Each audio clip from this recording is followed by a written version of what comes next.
চেষ্টা করছিলাম আওয়ামী লীগ সরকারকে, এইভাবে একটা রাষ্ট্র চলে না, এইভাবে একটা দেশ চলে না, এইভাবে একটা সমাজ চলে না। কিন্তু ভাইয়ারা আমার, শেখ হাসিনার সরকার আমাদের কথায় কোনো কর্ণপাত করেও নাই, তারা বুঝেও নাই, বুঝতে চায়ও নাই ভাইয়ারা আমার। যার ফলশ্রুতিতে আপনারা দেখছেন যে এত বড় একটা দল, এই দলের অধপতন, এত বড় একটা দল কিভাবে নিশ্চিহ্ন হয়ে যায়, নির্মূল হয়ে যায় মাত্র 2 দিনে 4 এবং 5 তারিখের আগস্টে, 4 এবং 5ই আগস্টে 24 সালে এইভাবে পতন হয়। এটা আমার মনে হয় এই এশিয়া মহাদেশের মধ্যে একটা নজিরবিহীন ঘটনা। প্রিয় ভাইয়েরা আমার, সবকিছুই সম্ভব হয়েছে এই যে আজকে বাংলাদেশের মানুষদের, এই যে যত বড় বড় আলেম উলেমা, এদের চোখের পানি, এদের বিনা বিচারে জেলে প্রেরণ, এটা আল্লাহ সহ্য করে নাই। আমার কাছে মনে হয় যে শেখ হাসিনা, আমরা যারা বাংলাদেশের মানুষ, আমরা আশা ছেড়ে দিয়েছিলাম। আমরা মনে করতেছিলাম এই 24 সালের নির্বাচনের পরে শেখ হাসিনার মৃত্যু না হওয়া পর্যন্ত বোধহয় আমরা শেখ হাসিনার পতন দেখতে পারবো না। কিন্তু আল্লাহর অশেষ রহমত, আল্লাহর অশেষ রহমত এবং আল্লাহর নির্দেশে ওই ফেরেশতারা নাইমা এসে, আমার কাছে মনে হয় এই যুবক ছাত্র ভাইরা, এই অবুঝ কিশোর ছাত্র ভাইরা, এই বাংলাদেশের মেহনতি মানুষ, খেটে খাওয়া মানুষরা রাস্তায় নামছে মাত্র 1 মাসের আন্দোলনে। কিভাবে এত বড় একটা দলের পতন আমাদের চোখের সামনে আমরা দেখলাম। আমার কাছে মনে হয় এই আল্লাহর অশেষ রহমতে এই সাধারণ মানুষের উপর নির্যাতন, অত্যাচারের কারণে আল্লাহ ফেরেশতার মাধ্যমে, এই কিশোর যুবক ছাত্র জনতার মাধ্যমে এই দলের শেখ হাসিনার মতো একটা স্বৈরাচারী সরকার, প্রভাবশালী সরকার, এত বড় স্বৈরাচারী, এত বড় প্রভাবশালী, তার হাতের মুঠার মধ্যে সমস্ত বাহিনী ছিল, বাংলাদেশের সমস্ত প্রশাসনের লোকজন থাকার পরেও তাকে রক্ষা করতে পারে নাই। প্রিয় ভাইয়েরা আমার, আমরা লক্ষ্য করলাম বাংলাদেশ থেকে শেখ হাসিনা পালাইলো, তার সমস্ত জ্ঞাতি গোষ্ঠী সহ এই বাংলাদেশের 300 এমপি, এই বাংলাদেশের সমস্ত উপজেলা চেয়ারম্যান, বাংলাদেশের সমস্ত মেয়র, যত জনপ্রতিনিধি ছিল আওয়ামী লীগের বিনা ভোটে যারা অত্যাচার করছে, সকলকে সহ একদিনে দেশ ছাড়তে বাধ্য হয়েছে। প্রিয় ভাইয়েরা আমার, সুতরাং এর একমাত্র কারণ হইতেছে দাম্ভিকতা, এর একমাত্র কারণ অহংকার, এর একমাত্র কারণ জুলুম নির্যাতন, এর একমাত্র কারণ মানুষকে মানুষ হিসাবে তারা গণনা করে নাই, যার ফলে এত বড় একটা দল একদিনে সারা বাংলাদেশ থেকে পালাইতে বাধ্য হয়েছে। প্রিয় ভাইয়েরা, সুতরাং আমরা যে কথাটি বলতে চাই, আমরা বলতে চাই যে আজকে শেখ হাসিনা নাই, একটা অন্তর্বর্তীকালীন সরকার দেশ পরিচালনা করতেছে। এই সরকারটা কিন্তু শক্তিশালী সরকার না, এই সরকারটা রাজনৈতিক সরকার না।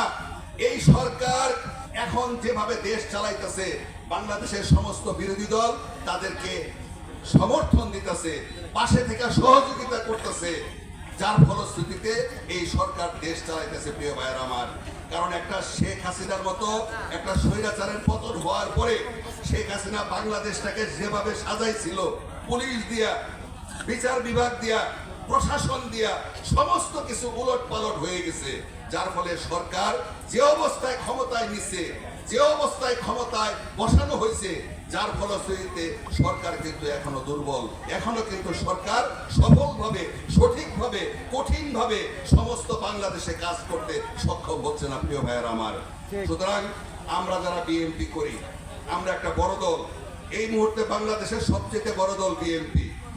আমি মনে করি আমরা যারা বিএনপি করি, বিএনপির যারা নেতৃত্ব দিচ্ছেন, নেতা কর্মী আছেন, প্রত্যেকের দায়িত্ব প্রত্যেক এলাকার পরিবেশ পরিস্থিতি, আইন শৃঙ্খলা, সাধারণ মানুষের নিরাপত্তা, সমস্ত কিছু দেখার দায়িত্ব বড় দল হিসাবে বিএনপির কাঁধে পড়ে। প্রিয় ভাইয়ের আমার, আজকে যেহেতু পুলিশ প্রশাসনটা ধ্বংস হয়ে গেছিল, বাংলাদেশের একমাত্র যে সমস্ত আইন শৃঙ্খলার বাহিনী রয়েছে তার মধ্যে একমাত্র অ্যাক্টিভ ছিল পুলিশ প্রশাসন। এই পুলিশ প্রশাসনটাকে শেখ হাসিনা যেভাবে ব্যবহার করছে, তাদের কিন্তু মেরুদণ্ড ভেঙে গেছে। তারা কিন্তু তাদের পায়ের নিচের মাটি দুর্বল হয়ে গেছে, তাদের উপর জনগণের আস্থা কমে গেছে, যার ফলশ্রুতিতে পুলিশ কিন্তু থাকলেও অতি সহজে কিন্তু আমরা পাই না। সেই কারণে বিএনপি বড় দল হিসেবে আমাদের দায়িত্ব এলাকার সাধারণ মানুষকে নিরাপত্তা দেওয়া, এলাকার ব্যবসায়ীদেরকে নিরাপত্তা দেওয়া, এলাকার গরিব দুঃখী মানুষের পাশে দাঁড়ানো। যেহেতু এই মুহূর্তে আমরা সরকারি দল না, বিরোধী দল, এখন পর্যন্ত কিন্তু ইলেকশন হয় নাই, তারপরেও বড় দল হিসাবে সমস্ত দায় দায়িত্ব কিন্তু আমাদের কাঁধে আসে। সুতরাং এই দায় দায়িত্ব এড়ানোর সুযোগ কিন্তু আমাদের নাই। সেই জন্য আজকে এই বালিজড়ি বাজারে বিএনপির নেতৃবৃন্দ যারা রয়েছেন তাদের প্রতি অনুরোধ থাকবো, ভাইয়েরা আমার, আপনারা দয়া করে কেউ আওয়ামী লীগের মতো, আওয়ামী লীগের নেতা কর্মীদের মতো আচরণ করবেন না জনগণের সঙ্গে।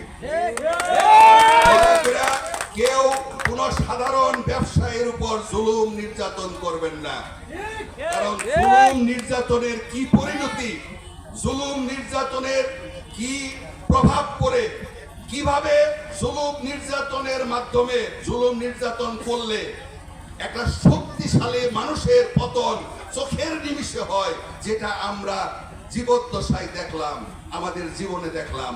সুতরাং এই দেখার পরে এই শেখ হাসিনার পতনের মাধ্যমে আমাদের শিক্ষা গ্রহণ করতে হবে। আমাদের শেখ হাসিনার পতনটাকে, যারা আমরা রাজনীতি করি, সেই পতনটাকে আমাদের স্মরণ রাখতে হবে।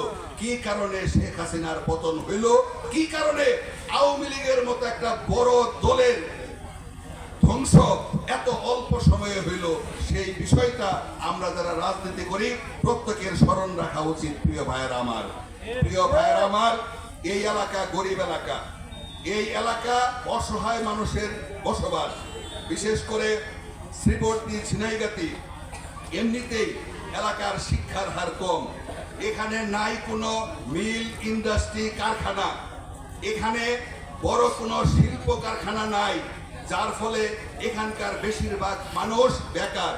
এখানকার বেশিরভাগ মানুষ আবাদ ফসলের উপর নির্ভরশীল, আবার এই আবাদ ফসলও নির্ভর করে প্রকৃতির উপর, কখনো পাহাড়িয়া ঢল, কখনো বন্য হাতির আক্রমণে এলাকার মানুষের সাজানো বাগান, গোছানো সংসার, বছরের পর বছর জমানো টাকা রাতারাতি ধ্বংস হয়ে যায়, রাতারাতি নষ্ট হয়ে যায়, এই মানুষগুলো আবার নিঃস্ব হয়ে যায়।